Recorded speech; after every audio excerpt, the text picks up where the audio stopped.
Hey guys, welcome back to another Match Battlers video. In this video, we're going to be showing you how to play Match Battlers Classes. So yeah, there is two ways to play Match Battlers as of right now. There's basically two game modes. There's the original, which I do have the rule video for that. So if you want to know how to originally play Match Battlers, I will have a link for that in the description.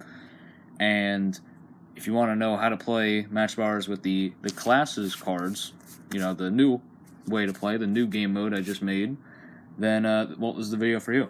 But also another thing, I'm gonna have my Match Battlers Discord link first thing in the description. So yeah, if you go to the description, the first link there is my Match Battlers Discord link. So, and on there, you know, you can ask people to battle and everything. So far, the classes are not on Untap, so you can't actually play this on Untap yet. But the original, like, you can play the original Match Battlers on Untap. So, but yeah, I don't really think there's anything left for me to say. But we'll just begin. To begin, we're gonna look at the different cards and what a deck consists of. So, we're just gonna begin because I don't want this video to be too long. The Battler cards, compared to the original, are the exact same. There is no difference between the classes and the original. But if you're new here, this is the name, this is the rarity, this is the point value, but in Match Battlers Classes, this is referred to as the gold amount. And then you have the two attacks, then you have the two attack dice numbers, which we will get to this stuff when we get to the combat. And then the two new cards in Match Battlers Classes, the Treasury card and the Classes, which there are quite a few classes to choose from. But right now I'm just using the Corruptor because there's no writing on it. You have the name up here, and then you have the symbol. Don't worry about this, that's a mistake. And then you have the ability, the ability can be split into multiple effects, like this. Usually they have a name. As you can see, the first effect is called the Quick Spread, and then the second one is called Infection. So that's how you know it will be split, as if there's different names. You can usually see it by this little line right here. And then down here you have these stats. Now this is all for the battler. I mean, really all of this is for the battler, but this is like constantly going to be on the battler. So when your battler is attacking, they get this stat added to the roll. When they're defending, they get this stat added to the roll. And this is how much health your battler has total. So as you can see, the Corruptor, your battler would have 30 health if that's their class. If they're a warrior, they would have 40 health, and if they are a tank, they would have 50 health, which so far is the highest amount of health. But yeah, basically just keeps on going up by 10, or, you know, just lowers by 10. So, and then right here's a summary, just tells you a little brief explanation of what this class is about. So yeah, that's the class, which will go with your battler. And then we have the Treasuries, which, just imagine this is like a little like in-game like item shop where you can basically use the gold that you get and just spend it on these boosts. So it even also says up here that boosts cannot stack. But if you were to purchase a power flask for 3 gold, you would add 5 power to this battler's next attack. So pretty self-explanatory there. But now we're gonna get into what your deck actually consists of, because this is pretty important. Compared to the original, it's a lot less. So you need one battler, and you're gonna need a class for that battler. You can bring, actually no, you should bring along the Treasury card. If you're playing with another person who has it, you technically don't need this because it's the same for everybody. And then you're gonna need, of course, 3 dice. So, and that's really all you need. Just 3 cards and 3 dice. That's all you need. Battler, class, and the Treasury card. And of course, something to keep track of your health. But now, let's get into the turn, in which will lead into the combat, and then the combat would also lead into defending, and then we'll lead into the side rules, and we'll be done. Okay, so this is how the field should be set up.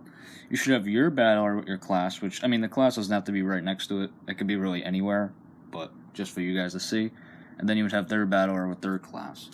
So what would happen is that you would roll who goes first. So I'm the white dice, he's the blue dice.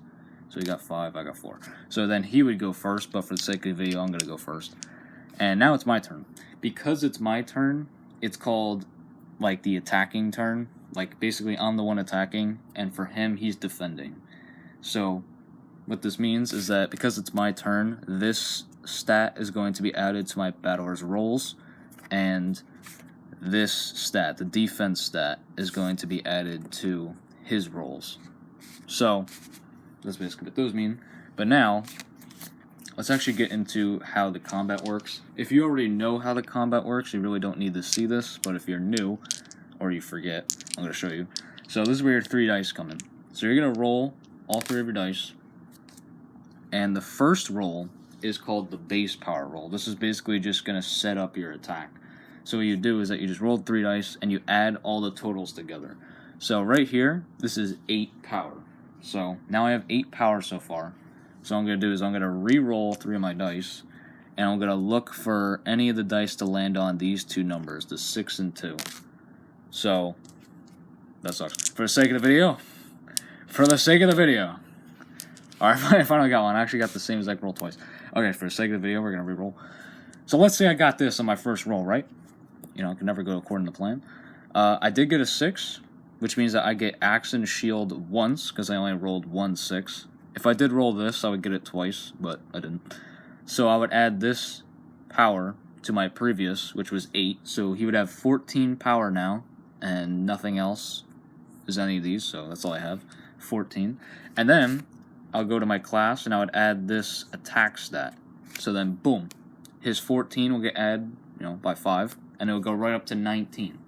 So now my Brune has 19 power, and if you don't have any gold, and you don't want to use, you can use these if you can, but like whatever. If you can't add any more power, then that's his final one power. He's got 18 or 19, I don't know. Whatever it is, I'm not going to attack with it, because you can decide to attack or not. And 18, especially against a warrior blood warden, that's not very strong. So I'm not going to do that. But each turn, you have 2 attacks. I don't know if I brought this up, I kind of forgot. But you have 2 attacks each turn. So that was my first attack, and it was only 18 or 19. I'm sorry, I forgot.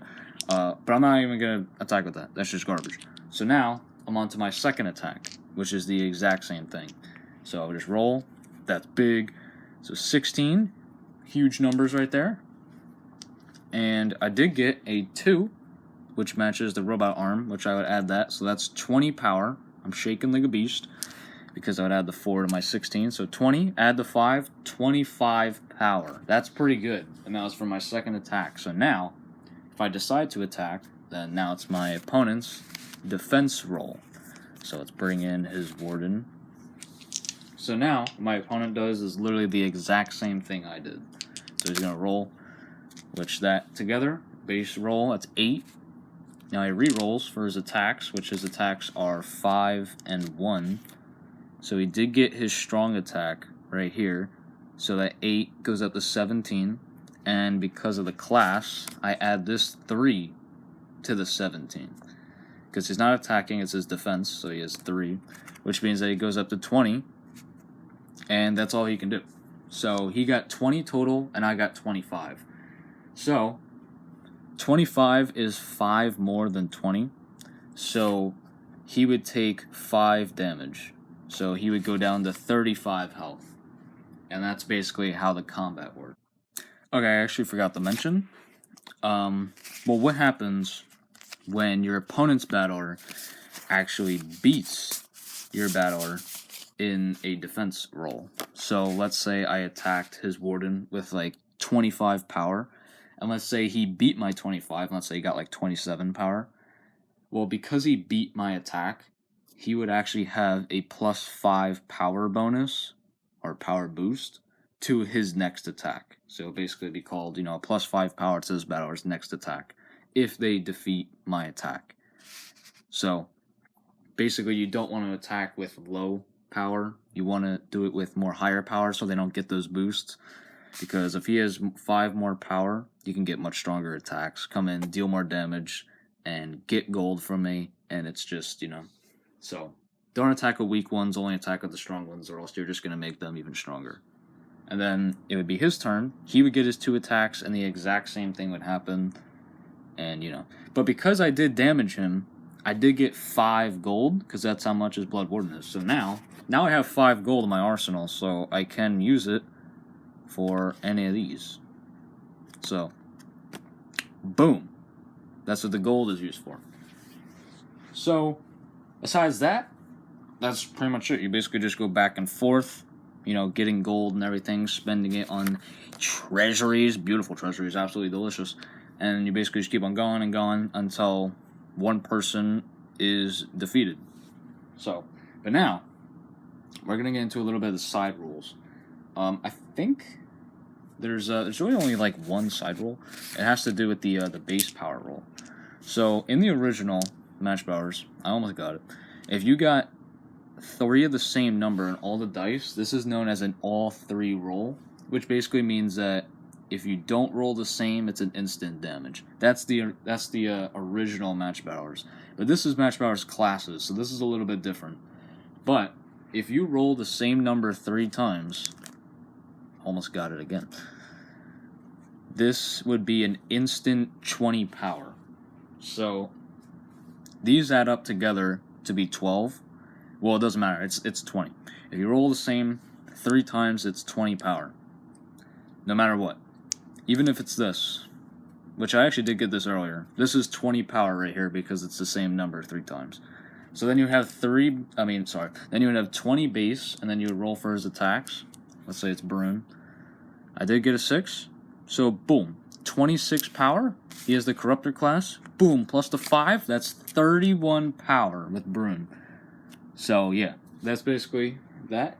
And all 3 basically just means 20 power instantly. So, pretty cool. It's a lot weaker compared to the original MatchBattlers. The original is just like instant damage, but yeah. So that's what that means. And besides that, I'm just trying to think of anything else. The only other rule I can really think of is that these can only be used during your turn. I think that's pretty obvious, though. So, yeah, you can only use the treasuries during your turn, but besides that, that's pretty much it. There's not really much else. Yeah, that's actually it. Also, it should be pretty obvious that only these can be used during your turn, unless it says otherwise. I don't really think I have to explain. That's kind of obvious, though. But yeah, that's gotta do it for this video. So, I guess like, comment, and subscribe to see more. Yeah, there really is nothing else. It's way more simpler than the original. It's basically just going back and forth like this. Which, if you say back and forth, it sounds lame, but I'm telling you, I've had some crazy matches. Actually, I just had a crazy match between these two. It was a rogue Blood Warden against a warrior Brune Orc Soldier, and I'm telling you, it was a crazy match. So I did actually keep track of it. And so my Brune has 40 health, and his rogue, well, at the time had 30. I did buff the rogue class. But yeah, this is basically what happened. I went down to 25 health, then 18, then 11, then 5. I never healed, but there is treasuries that can heal your battler. So I can't speak. He healed a bit, so you can see he went down to 4, then he went up to 16. And then here's basically like the gold that I had. So I actually do have battle videos of this game mode in action too. So yeah, that's gonna do it. So comment what you guys think, whatever. Again, this is not on Untap right now. The battler cards are, but the classes aren't. But yeah, so I'm really hope that you guys enjoy it. Compared to the original way to play MatchBattlers, this is far more less complicated. The original has a lot more things to it. It has the player abilities, it has the battler effects, and it has just more side rules. The leftover rule, and you have more battlers. There's just a lot more to it. This one's a lot more just simple, kind of brought down in the levels. Doesn't mean it's worse. Honestly, in my opinion, I think it's just as good. And I also do suggest playing with 3 people. I only have 2 battler cards right now, but you can definitely play with 3 or 4 people at the same time with the same rules. So, do whatever you want. Have fun. So, yeah, that's going to do it for this video. Yeah, I really don't think there's anything else. There's only one more thing that I can really, explain on. I technically don't need to explain this because this is just part of the class like abilities, but I just want to say it to just like make sure you know, you get it right, because it can be a little bit confusing. But when it says, you know, it adds power to this battler's next attack, that's when you declare the attack. So you know you have 2 attacks a turn. Well, if I had a warrior Brune, and let's say I rolled like 20 power, if I don't decide to attack with that, that's not counted as an attack. But let's say I got like 30 power with him. I did get 31 before, so let's say we did get like 31 power with him, and I decided to attack, then that would be a declared attack. And then any boosts that say, oh, add whatever power to next attack, they would get added to that right there. So, you know, just to like make that clear, because I don't really think there's anything else. But and then of course, +3 power when defending until your next turn. So this would just go to every single roll as long as I'm defending, all the way up to until my next turn. So yeah, just listen to the effects. Nothing can overpower the effects. So that's gonna do it.